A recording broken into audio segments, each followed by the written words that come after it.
here's the reference photo here. So like the top of the cone, like notice this is just kind of like a wavy little bubble. I didn't put any of the details in it all because I'll paint them in. So if you want to draw more detailing, go for it. I just thought, this is fine. And then with my petals, I just drew them nice and dark. I think I used like a 2B pencil and then just, you know, drew everything nice and dark. I am going to do a tape border just as I thought that would look nice. So if you need a few minutes to draw, sketch a flower a minute, go ahead. And remember, you can always trace them too, or transfer them if you have a printer and you can print it out. Any of that can work too if you're not. Sometimes I feel like, and I've said this to a lot of you guys before, but like when you're practicing painting, sometimes it's nice to just focus on the painting and not have to worry about doing a drawing first, because that's a whole other thing, you know? So don't feel bad about tracing or transferring with some of these things. I think it's totally an acceptable thing to do, you know?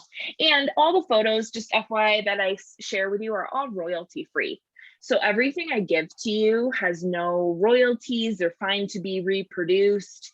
So anyway, and welcome, Susan.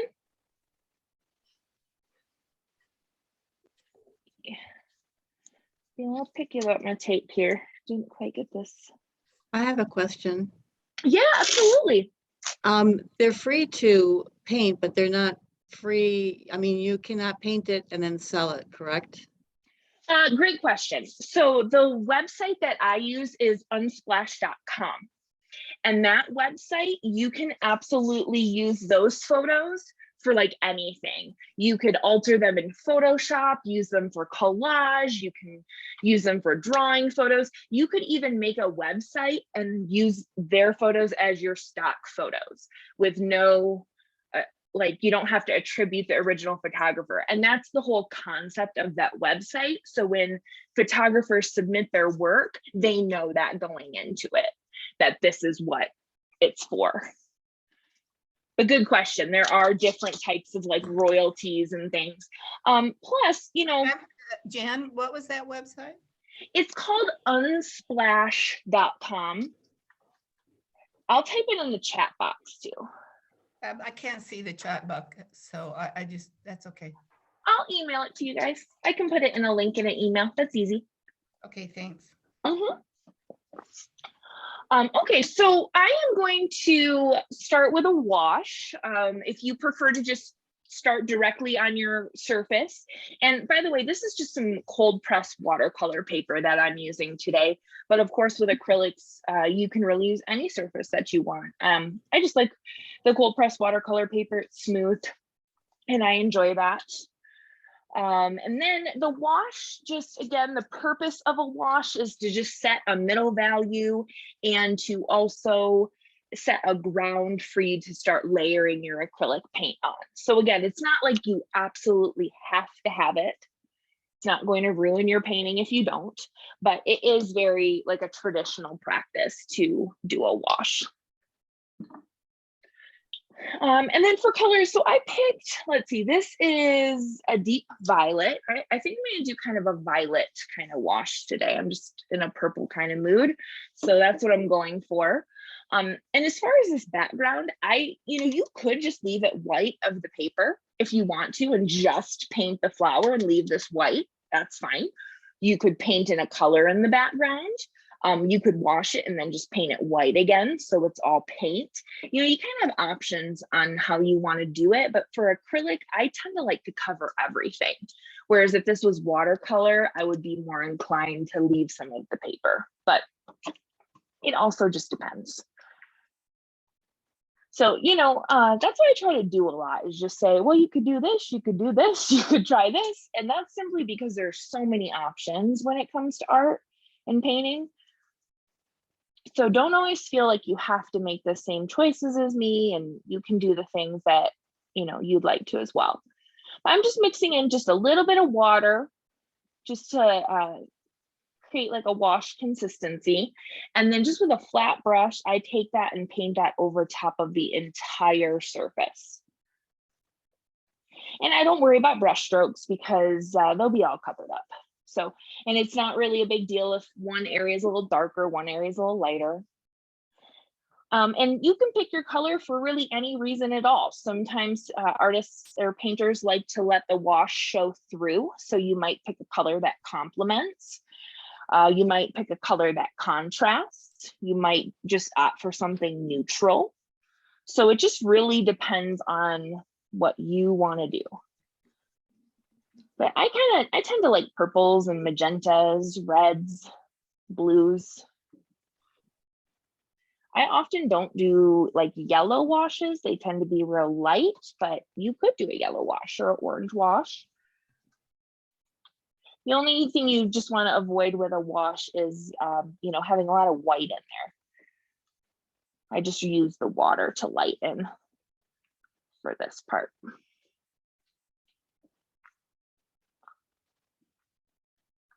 And you can paint directly on top of a wet wash, or you can let it dry. And of course, with acrylics, it dries real fast. So no big deal. And then as I do kind of like to let mine dry a little bit. That's my personal preference. So while that's sitting up a little bit, I'll just kind of talk a little bit about the process. And again, if you want to paint a different flower, really, I think the process is the same. So you can opt to paint subject matter first, then background, or background, then subject matter. It really kind of depends. But like with the top of the, you know, cone, I think this is called the cone flower, but on the top, you know, you've got these little indentations. So if you paint the background second, you know, you've got a factor going around some of that. So that's sometimes how I decide, is like what would make the most sense. And then as far as the actual flower, depending on what color you want this to be, if you want to keep the colors, you know, kind of the pinks, I would kind of work with my shadows first. So kind of some of these underneath petals that are a little bit darker in value. And then even just kind of up along here too, you're seeing some shadows. So I'm actually going to work with all my shadow areas first and block all those areas in the petals, and then work to my lighter values. And then the stem is actually very similar. It's a little tricky to see on the screen here, but it goes dark to kind of a little bit lighter green. So same idea, I might start with that dark and then bring in that light. And then for this cone part on top, I mean, you really only have kind of two colors there, you know, which makes it a little easier. You might play around with those a little bit, but you can kind of block in this dark shape and this light shape, and then take each of the opposite colors and kind of add some detailing in there. So that's loosely the process I'm going to follow. But again, it's painting. It's not this perfect recipe. So things happen, things change. If you have questions about process or colors or anything, feel free to, you know, ask as we are working. As far as colors go, and really not that you have to have the same colors as me, you definitely don't. I am going to do some magenta and definitely want some white in there. And then to darken your pinks, you can actually use, I mean, you could use a little red, you could use a little bit of green, like a little touch of green in there could be helpful to darken slightly. You know, decide if you want to use black. We've talked about this before, but you know, sometimes in a painting, I won't use actual black paint, but I'll create a mixture of a black instead, which just sometimes isn't as flat. Black acrylic paint tends to be very flat from the tube. So to just add a little bit more depth, you could do a combination of like burnt umber and ultramarine blue, or you could do like a dark green and a dark purple together. We'll make you like a little custom black. So I'm gonna do the burnt umber and ultramarine and just put a little bit of that on my palette so I can use that to darken just a bit. And then I'll probably put just a little touch of green on my palette as well for those pinks. And I think, and you can use different greens. I'm gonna do this Hooker's green hue.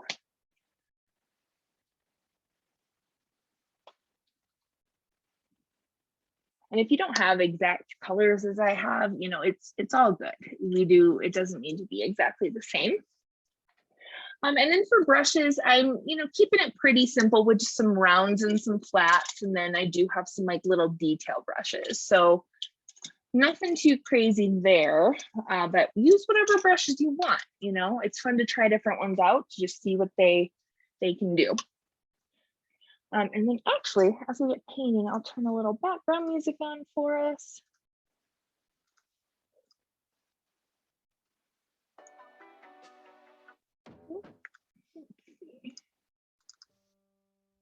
There it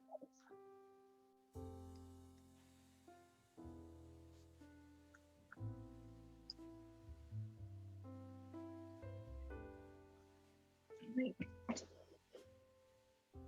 Just shine my light on a little bit more. It just feels darker than usual to me. So with that darker pink, I'm kind of doing, I don't know exactly how I want this to look yet. So I'm starting with some of this medium magenta, just putting a little white in there to get kind of a lighter pink. And then I'm just gonna put just the teensiest, tiniest bit of green in there. Like hardly any, it's like not noticeable at all. And then that just mutes it a little bit more, which is helping me create more of a shadow color. Sometimes those light colors can be tricky to darken. You don't want to necessarily put black into them. So a little bit of green is helpful for those pinks. And then I'm just going to start with some just very simple, and actually, you know, I'm looking at this, I want that a little darker. So I might put like a little bit of purple in there. And again, the beauty of acrylic is you can, you know, lay down a color, and if it's not quite what you want, no worries. You can just paint right over top of it. There we go. And, you know, again, color does not need to be identical. Even though I'm using a reference photo to capture, you know, the shape of this flower, I don't need to be bound to this reference photo and make it look identical. Definitely not. So just as you're painting, you know, feel free to experiment with color a little bit. Sometimes I kind of continue to mix the color as I go. So each stroke, you know, maybe is slightly different. And that's just a fun way to start building up color.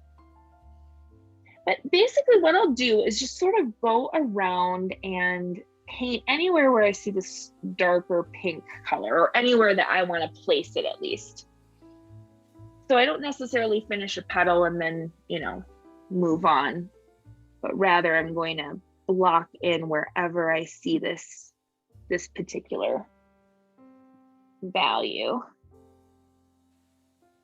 I'm just using a little round brush right now. It's just, I think, nice for control in these little petals here.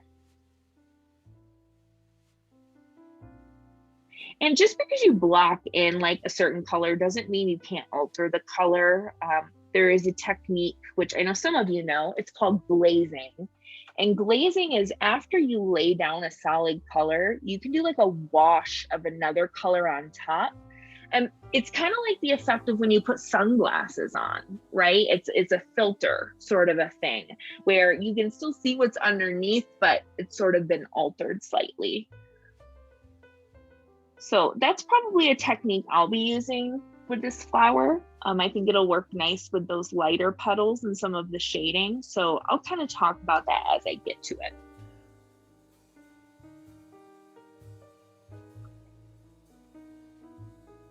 And as far as speed goes, you know, you take the time. You don't feel like you've got to be super fast.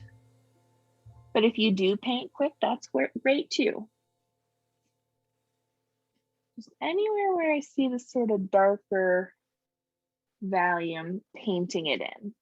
So sometimes in the beginning stage of a painting, it can just feel a little uncomfortable. Just because obviously it's not finished or even close. There's not a lot of information here yet.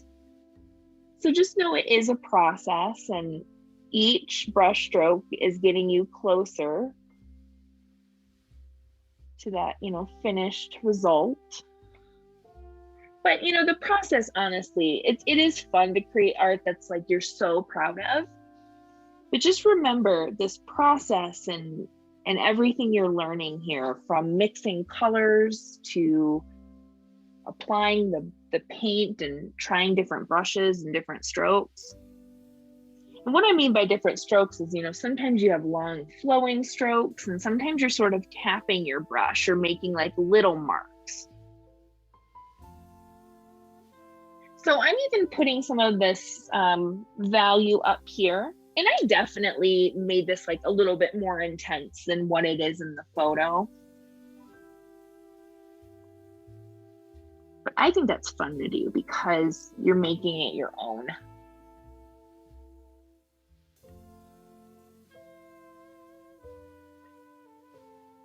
I can, again, just sort of mix colors here and there, alter this up just a little bit. And then, I might even layer a few more strokes just to start to build some of that dimension. And, this flower, even though we're painting from a real photo, could look very stylized if you wanted it to. I mean, there's so many fun ways to paint flowers. And it doesn't all have to be hyper realistic. So feel free to be expressive. I still tend to like to block everything in before I go too crazy with brush strokes. But you can start, putting different strokes in anytime you want. So I've added just a bit of white in with this darker color. I just want to pull a little bit of dimension before I move on. And two, while the paint is still kind of damp, it allows me to just blend it in slightly.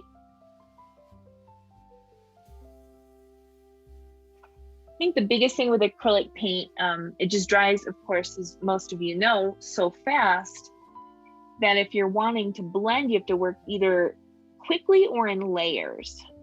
So even if you want to blend something and you weren't able to get that blend in the first try, you can still get that in there. And I'm actually, so after I block in some of these shadows, I may go ahead and do some of the background. To be honest with you, I got so excited about the flower, I kind of it didn't consider, oh, hey, maybe I should do the background a minute. So if you started painting the background, that's great. I mostly just want to get the background in before I do like this top part though. That's my biggest concern.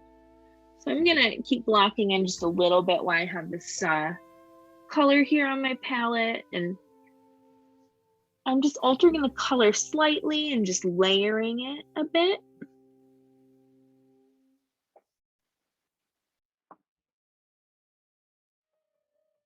Again, like any flower, I pretty much would approach in a very similar manner. Again, some people like to, render something complete before they move to the next part. So if that's what you enjoy doing, you definitely can. I'm gonna bring just a little bit more green just to create a little bit of a darker value for some of these petals over here. And there's a lot more variation in these petals than what I'm putting in right now. But to me, that's, what I start doing when I kind of think about details.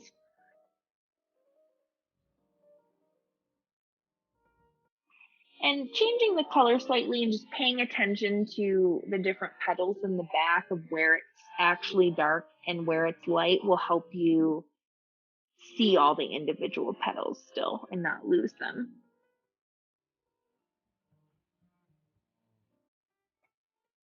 So I think I'm gonna go ahead and do a little bit of a background minute just before I go too much further. I'm not fully done with all my shadows, but that's okay.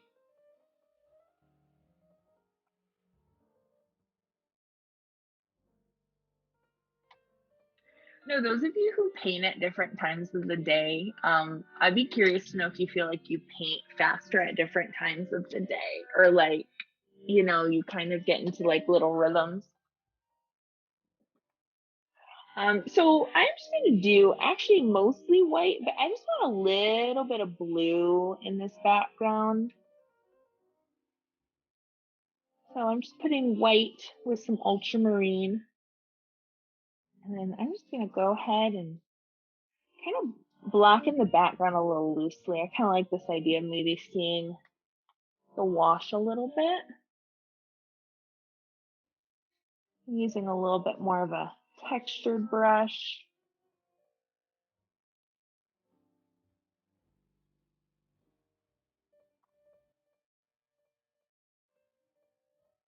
And some people like to just leave their wash as their background too. So, you know, so many options depending on what you want to do.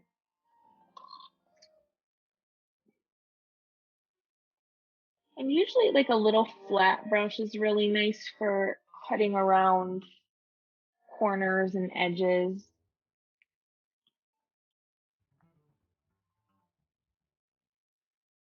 And just, you know, for future, something to think about, I guess, for future paintings too. You can absolutely paint a background on a painting, let it dry, and then draw like your subject on top of it. So you don't have to go around anything if you don't want to. The only time that can maybe be a little difficult is if, you know, you wanted like a super dark background with a very light main subject.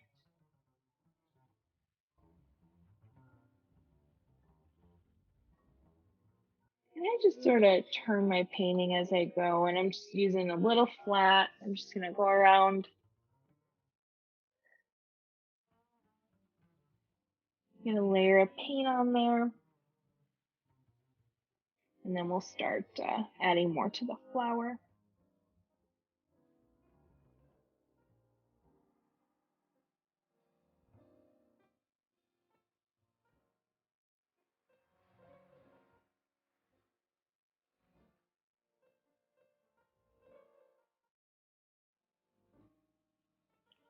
But for me, I'm really loving the wash for things like this because I just feel like my color that I'm applying here just sits so nicely on that wash compared to if I didn't have it.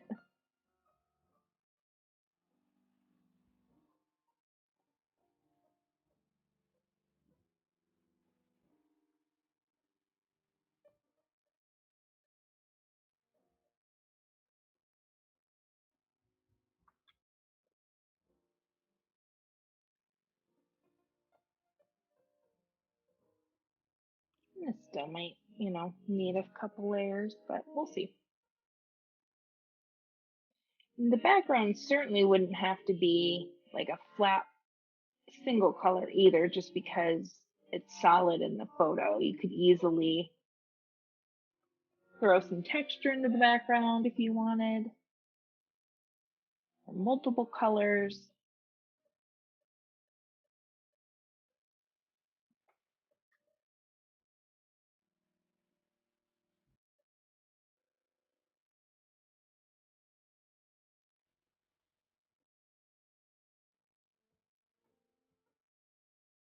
You could also probably use a bigger brush, but that's okay.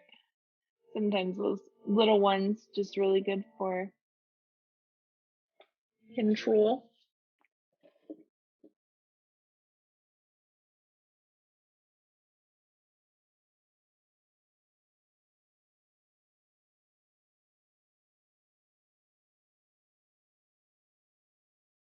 Got some applause on that one.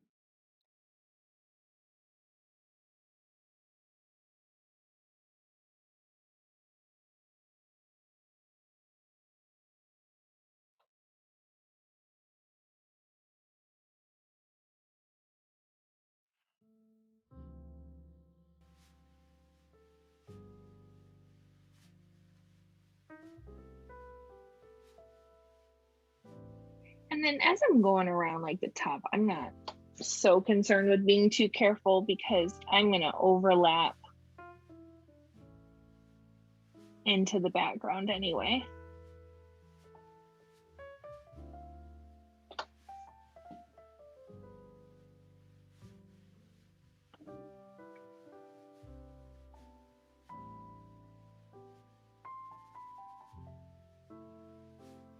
So after I get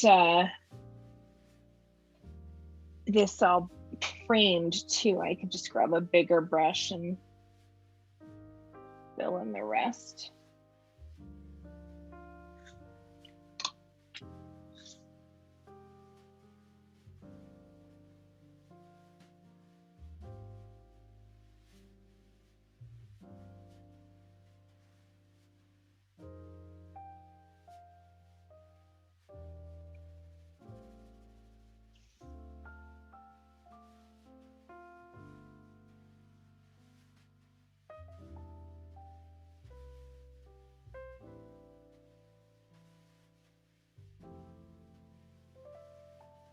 Yeah, you know, it's like if you don't like something, you make a mistake, just paint right over top of it.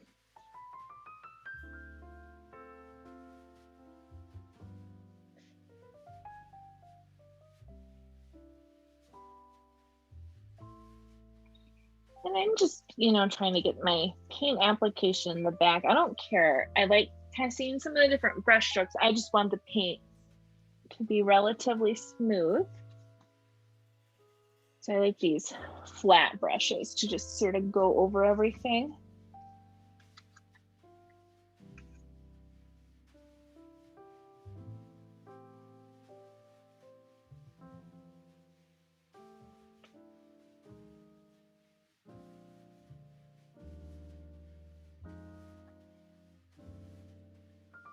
And I can always, you know, add more to the background later if I want to, but that's enough for now. I get back to the flower.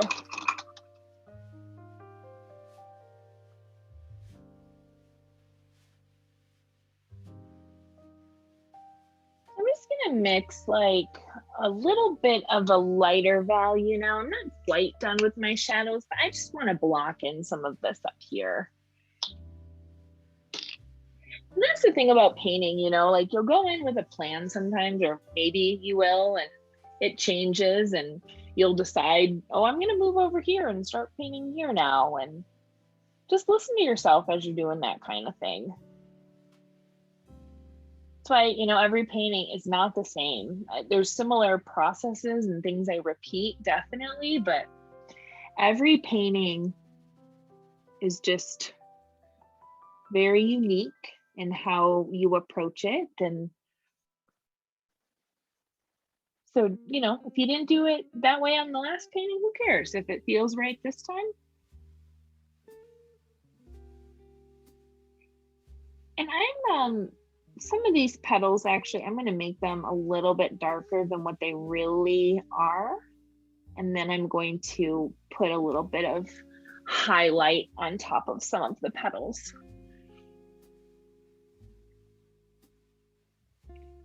Because when you look really close, there's lots of sort of linear, you know, little different lines on each petal when you get up real close to it, of darks and lights. So I just sort of like to block in the petal one main value and then go back in, or maybe two values, like a light and a dark, and then kind of add all that little line work later.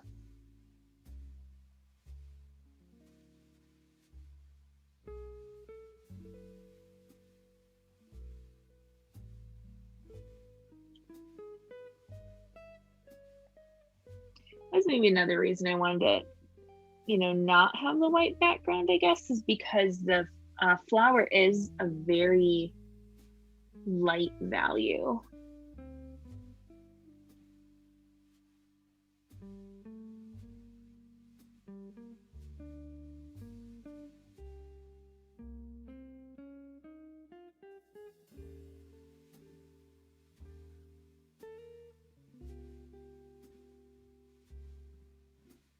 Yeah, it's really truly mostly white with a little bit of pink for some of these.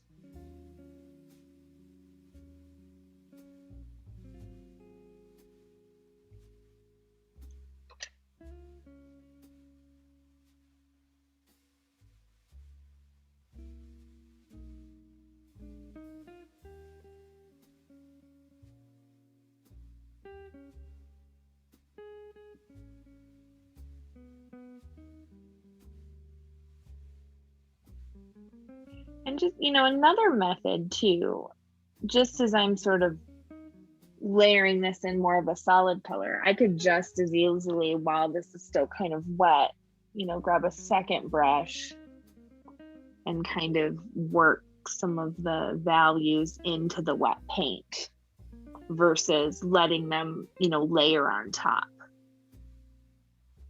So, I mean, there can be an advantage to sometimes working with the paint while it's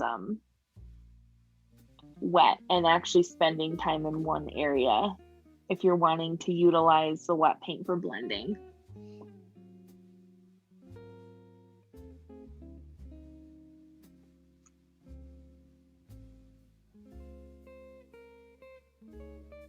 Where you could even kind of put some of the line work in first and maybe make it a little bigger than it actually is, and then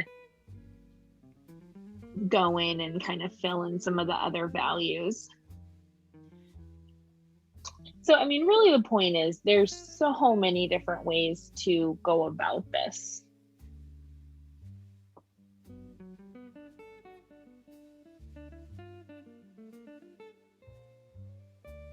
So yeah, if you find something that's really working for you and you're liking it,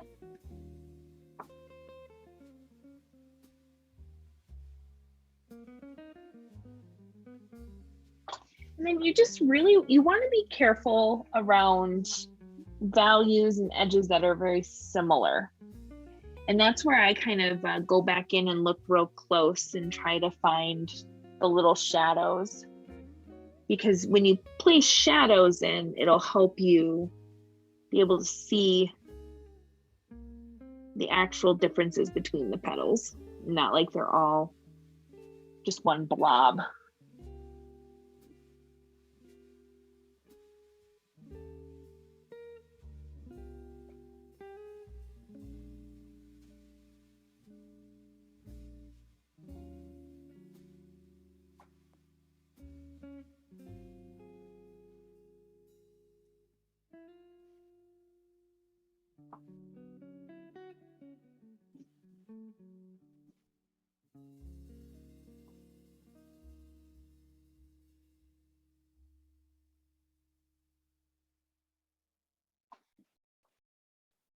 After I get a little bit more blocked in through here, I'll work on this top just a little bit and then come back and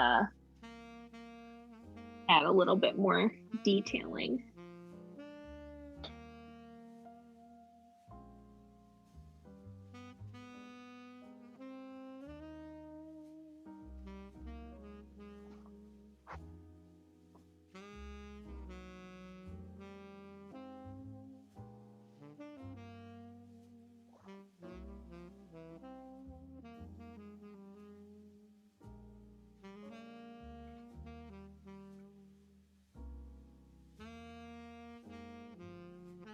But really, I think that once you start to layer and continue to build and push highlights and push shadows, it's really going to start looking like the flower.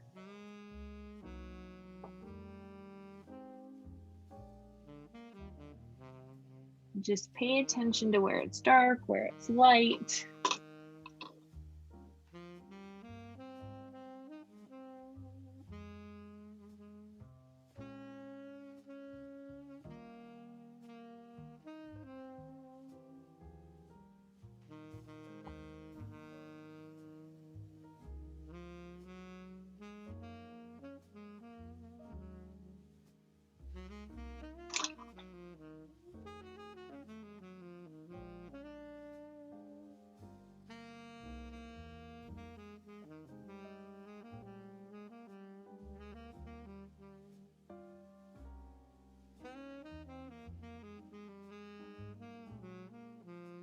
And even, you know, pay attention to the little dark areas that we see between the petals too.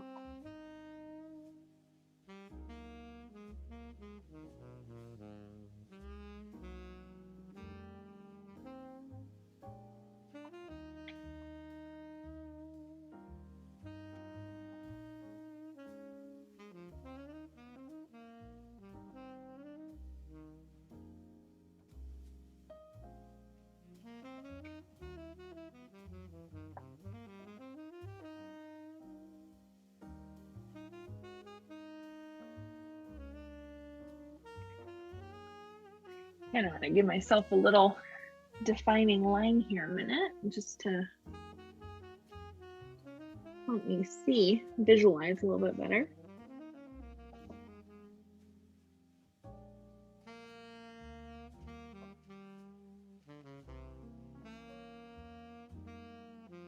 You know, maybe this is something you do finish today, or maybe this is a piece that you set aside and come back to. We do have studio hour coming up on Wednesday, so that could be a good time to continue this if you feel like you need a little break or just need more time. I think it's a really difficult thing to say, oh, a painting should take you, you know, this amount of time. I think it just depends on a lot. So I definitely work on most of my paintings in phases and over a course of days, if not weeks.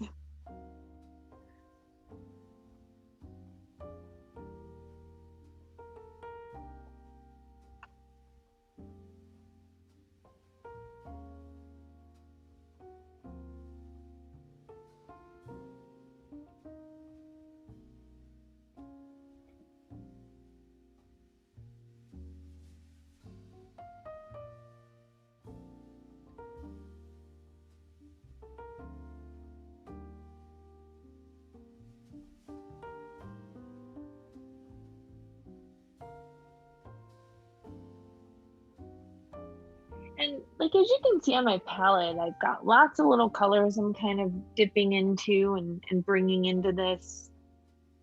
And it is okay, you know, even though you kind of start with a color, you can go back to something if you need more, or you're just not quite finished with a certain color. You know, I definitely go back and forth between colors sometimes too. It's just sometimes with acrylic, since it does dry so fast, I try to be a little cautious of, you know, could I apply this everywhere where I see it before moving on.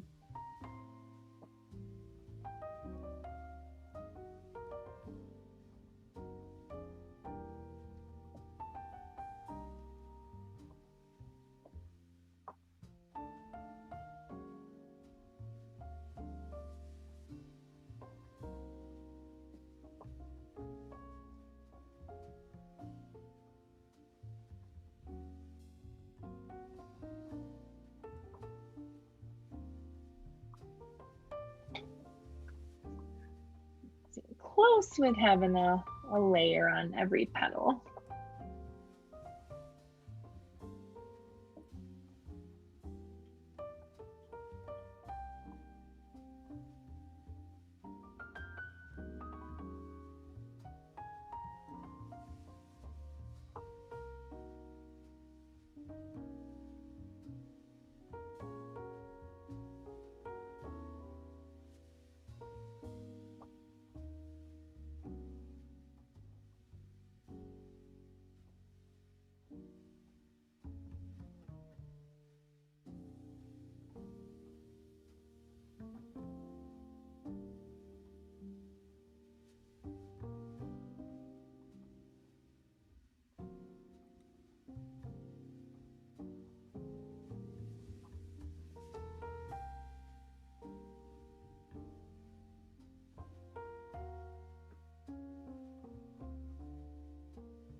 So I'm going to go ahead and just block in my stem and then just get the top of that, the flower too.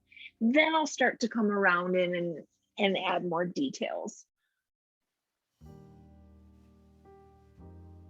And with your green, you can darken it, like if you're doing green for your stem. I'm darkening it with a brown instead of black. Again, I haven't used any, I won't be using any black on this at all, I don't believe.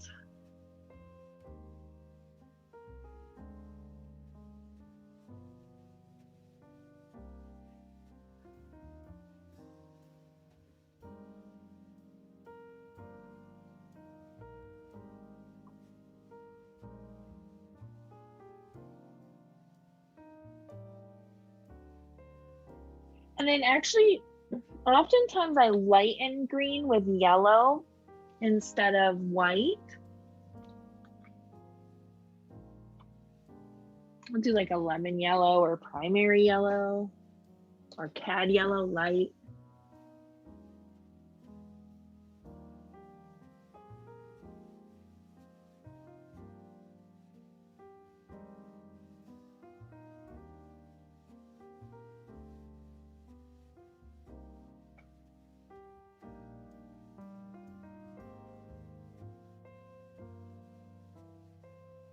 And again, you know, it's like if you don't fully like the shape of something, if you can kind of fix it up with your paint a little bit.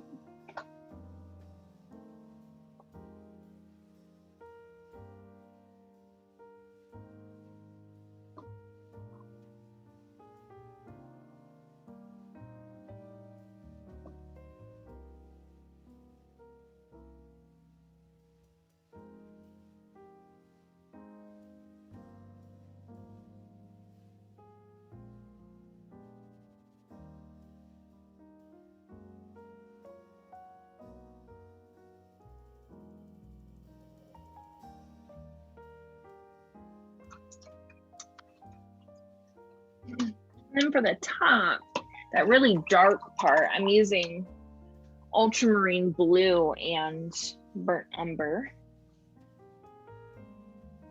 You definitely could use a black there if you wanted.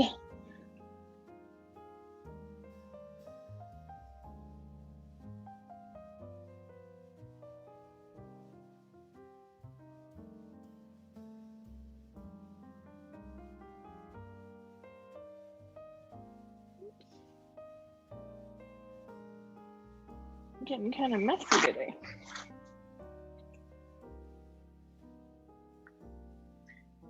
And then I just sort of squint and just loosely blocking in that dark area. And then I'll do the same. And that top color to me, I feel like a burnt sienna might be kind of nice. Probably do a little mixing, maybe put a little, I don't know, maybe a little yellow or something in there. We'll have to see.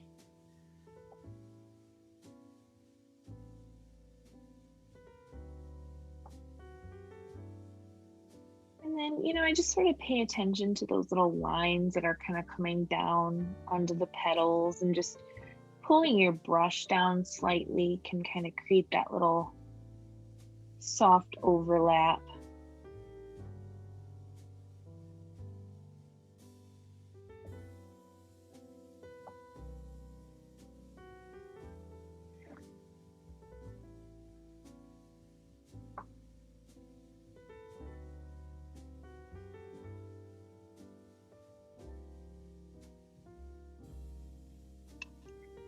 And yeah, I'm gonna do a little test here. So there's some burnt sienna. No, maybe a little alizarin crimson. Will do the trick.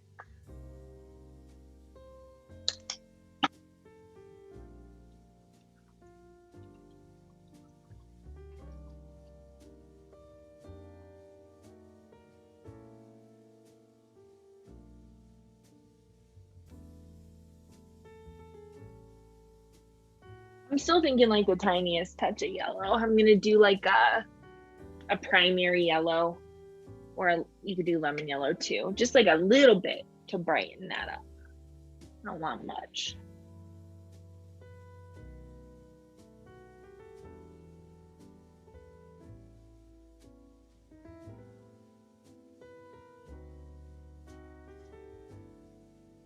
And just same kind of thing. I'm just gonna block it in loosely, and then I'll grab kind of a little detail brush and do a little bit more detail.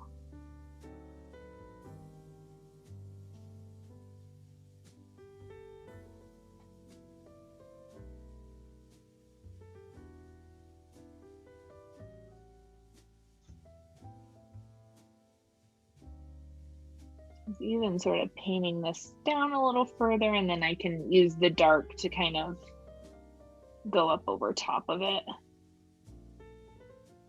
That way everything's covered.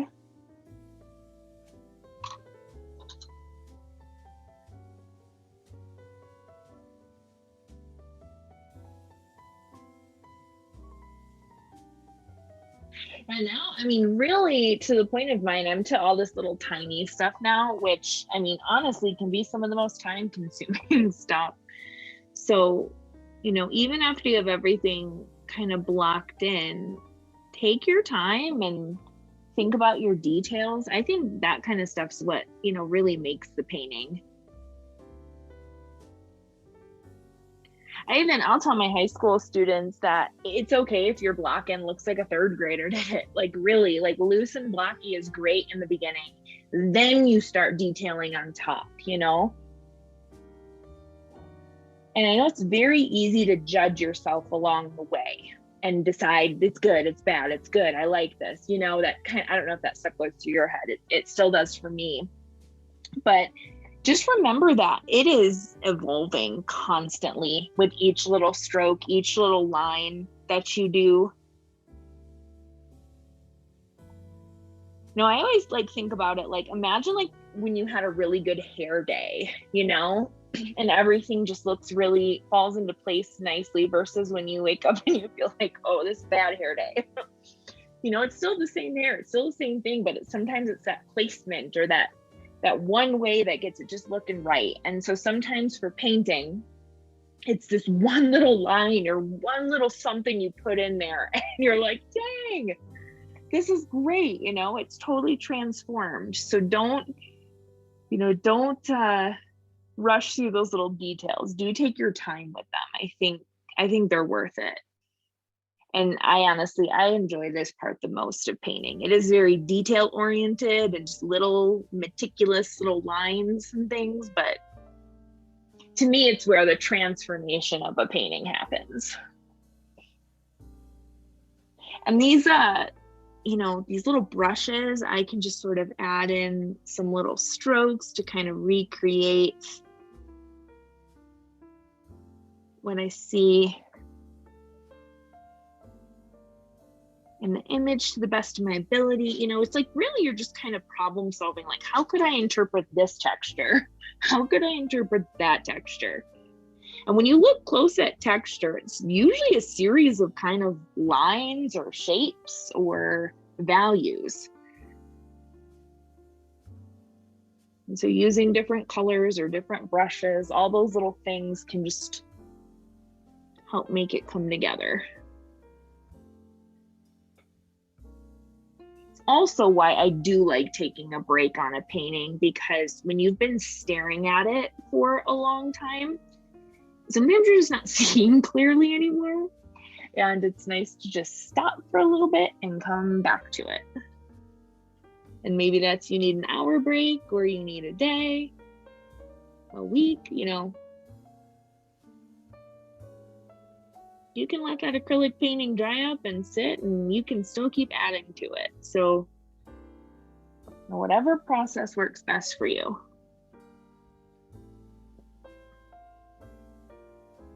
And I know we all like to finish things, but remember, even if you don't finish something, you still learn something from that process. I know we don't have a ton of time left, but we can paint for a few more minutes, maybe add some kind of last minute touches for today, and then we can share our work. I think that's always my favorite part. I love seeing your interpretations.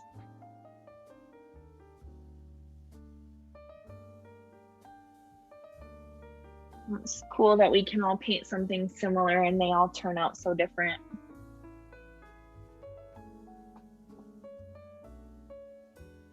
And, you know, I don't think I'm done. I definitely would like to keep working on mine just a bit, but it's mostly little details. And then I want to go back into my petals. So the last thing I'll say really quick before we share with the petals. So this right here, this is, I've got two different ones. This is Liquitex. This one's just almost gone because it's a little container. This is glazing medium, and this is Golden's version of gloss glazing liquid. So very similar kind of idea. But what you can do with this, and it kind of, actually this one might not be fully open yet. I just got this bottle. Yeah, still got a little bit of a, so I'll just put a little bit out. It kind of looks like Mod Podge or like watered down Elmer's glue. But what you can do with this is you can take like a teensy bit of a color and mix it with that, and you create kind of like a wash again almost. But because this is an acrylic medium, the consistency is still as different than water. But what you can do then is you can take this and you can glaze, and you can lightly add kind of line work and little detailing without drastically taking away from what's there. Because again, it's like you're looking through a filtered lens or something. Or imagine like that clear cellophane, if you've ever seen like tinted kind of cellophane and you've held it up and looked through it. It's like a similar effect to that. So it's one of my favorite ways to add shadows and alter things slightly, because what I've painted there is still primarily what it's going to be. I can just make very slight changes. And also it just kind of blends in with the paint a little bit more, which I feel like for the flowers has a nice effect. You can also do this with water, but I highly recommend, if you really want to be working in acrylics, to get yourself some glazing medium. If you're going to have one medium, that's the one I would get, would be some glazing medium. And Liquitex or Golden is awesome. So I'm not quite, like I said, quite done here, but I'll just go ahead and pull this off just so we can. Sometimes I feel like once you remove the tape, it's like, okay, it feels a little bit more on its way.